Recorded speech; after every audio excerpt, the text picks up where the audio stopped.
கிறிஸ்துவுக்குள் பிரியமானவர்களுக்கு ஆண்டவராகிய இயேசு கிறிஸ்துவுடைய இனிய நாமத்தினாலே வாழ்த்துக்கள். எல்லாம் எப்படி இருக்கிறீங்க? நல்லா இருக்கிறீங்களா?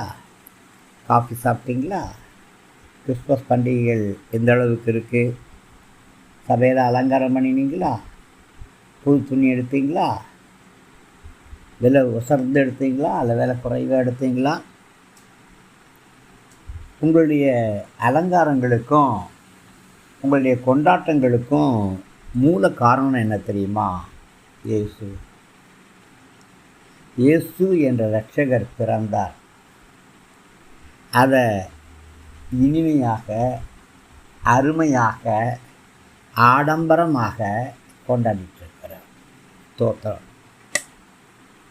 ஒருத்தர் சொன்னார், நாங்கள் பட்டாசுக்கு மாத்திரமே 50,000 ரூபா செலவு பண்ணுறோம் பாஸ்டர். அதை சொல்லும் பொழுது அவர் முகத்தில் எவ்வளோ பெருமை.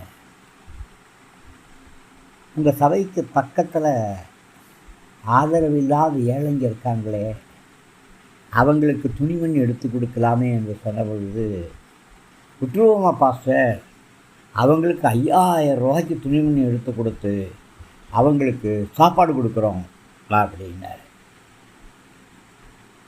பிரியமானவர்களே, இயேசு அப்படிங்கிற பெயர் தனித்துவமானது. வேதத்தில் காணப்படக்கூடிய எல்லா பேர்களையும் சாமானியமாக தன் சொந்த பிள்ளைகளுக்கு வச்சுருவாங்க. ஆனால் இயேசுங்கிற பேரை மாத்திரம் யாரும் வைக்க மாட்டாங்க, வைக்க துணிய மாட்டாங்க. போதக பிதாக்களும் துணிய மாட்டாங்க, பேராயர்களும் துணிய மாட்டாங்க, பாஸ்டர்களும் துணிய மாட்டாங்க. என்ன காரணம் தெரியுமா? இயேசு அப்படிங்கிறது ஒரு தனித்தன்மையான பெயர். இது நம்முடைய தேவனுடைய ஒப்பற்ற தன்மையை உணர்த்த போதுமானதாக இருக்கு. இயேசு அப்படிங்கிற கிரேக்க சொல் ஏசவுஸ் அப்படின்னாகும். மத்தேயு 1:21, லூக்கா 1:31, அப்போஸ்தலர் 2:36, 4:18 இவைகளை வாசித்து பாருங்கள். இந்த கிரேக்க சொல்லானது பழைய ஏற்பாட்டு சொல்லாகிய எபிரேய சொல்லாகிய இயேசுவா, அதாவது யோசுவாவுக்கு சமமானது. யோசுவா 1:1. இயேசு என்ற பெயர் யூதர்கள் நடுவிலே பலருக்கும் காணப்பட்டுச்சு. கொலோசியர் 4:11 நீங்கள் வாசிக்கலாம். இயேசுவா அப்படின்னு சொன்னால் கர்த்தர் ரட்சிக்கிறார் என்பது அர்த்தம். நான் ஆண்டவரை அறியாத சிறு வயதிலே என் தோப்பனார் எனக்கு சொல்லிக் கொடுத்த வார்த்தைகளிலே ஒரு வார்த்தை, ஈஸ்வரோ ரட்சது அப்படின்னு சொல்லுவார். ஈஸ்வரோ அப்படின்னு சொன்னாக்க என்னப்பா அப்படின்னா பகவான் அப்படின்ட்டுருவார். இயேசுதான் உங்களையும் என்னையும் ரட்சிக்க வந்தவர், வாராது வந்த மாமணியாக இந்த உலகத்திலே உதித்தவர். இயேசுவா என்பதற்கு கர்த்தர் ரட்சிக்கிறார் அப்படின்னு அர்த்தம். இயேசு கிறிஸ்துவுடைய பிறப்பின் பொழுது மரியாளுக்கு சொல்லப்பட்ட வார்த்தையும் இதைத்தான் காட்டுகிறது. மத்தேயு 1:21 அவருக்கு இயேசு என்று பெயரிடுவாயாக, ஏனெனில் அவர் தமது ஜனங்களுடைய பாவங்களை நீக்கி அவர்களை ரட்சிப்பார். அதனால் இயேசு அப்படிங்கிற பெயருக்கு இரட்சகர் என்று அர்த்தம். பாவங்களை நீக்கி ரட்சிக்கிறவர் என்று சொல்லி அர்த்தம். கேரல் ரவுண்டு போகிறோம், வாழ்த்துக்கள் சொல்கிறோம், எல்லாம் சரி. உன் பாவங்களை நீக்கி இயேசு உன்னை ரட்சிக்கிறார், பாவியே மனந்திருந்து இயேசுவிடத்தில் வா என்று சொல்லி எத்தனை பேர் கூப்பிடுறோம். ஆண்டவர் அறியாத வீடுகளில் போய் கேரல் சர்வீஸ் நடத்தக்கூடியவர்கள் எத்தனை பேர். முஸ்லீம்கள் மத்தியிலே இயேசு ரட்சிக்கிறார் என்று சொல்ல துணிந்தவர்கள் எத்தனை பேர். அவர்கள் அத்தனை பேருக்கும் நான் ஆண்டவருக்கு நன்றி தெரிவிக்கிறேன். பிரியமானவர்களே, கிறிஸ்து அப்படிங்கிறதுக்கான கிரேக்க சொல் கிறிஸ்டோஸ் அப்படின்னு வருது. மத்தேயு 11:2, 16:16, யோவான் 1:41 இதை நீங்கள் பார்க்கலாம். இதற்கு இணையான எபிரேய சொல்தான் மேசியா. யோவான் 14:4, 14:25 வாசிக்கலாம். இந்த வார்த்தைக்கு, இந்த சொல்லுக்கு என்ன அர்த்தம் அப்படின்னா, அபிஷேகம் பண்ணப்பட்டவர் அப்படின்னு அர்த்தம். பழைய ஏற்பாட்டில் ஆசாரியர்கள், தீர்க்கதரிசிகள், ராஜாக்கள் இப்படிப்பட்டவங்களை அபிஷேகம் செய்வாங்க.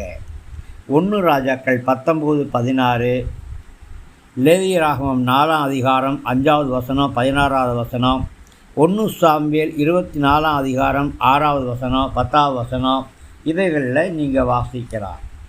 அதாவது சாதாரண மனிதர்கள் பிற மனிதர்களால் அழைக்கப்பட்ட ஊழியக்காரர்களால் எண்ணெய் பூசி அபிஷேகம் பண்ணப்பட்டு மேற்கூறிய அந்த பொறுப்புகளுக்கு ஏற்படுத்தப்படுவது.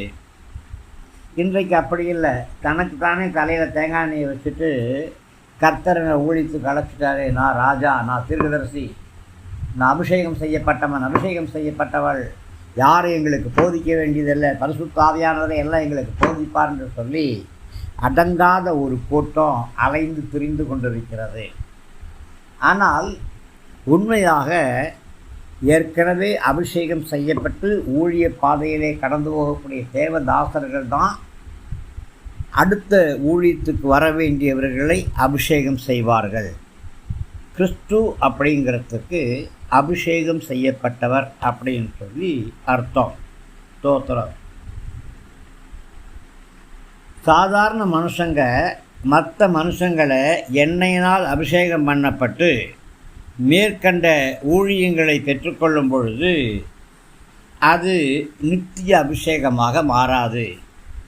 ஆனால் நம்முடைய இரட்சகராகிய இயேசு கிறிஸ்துவோ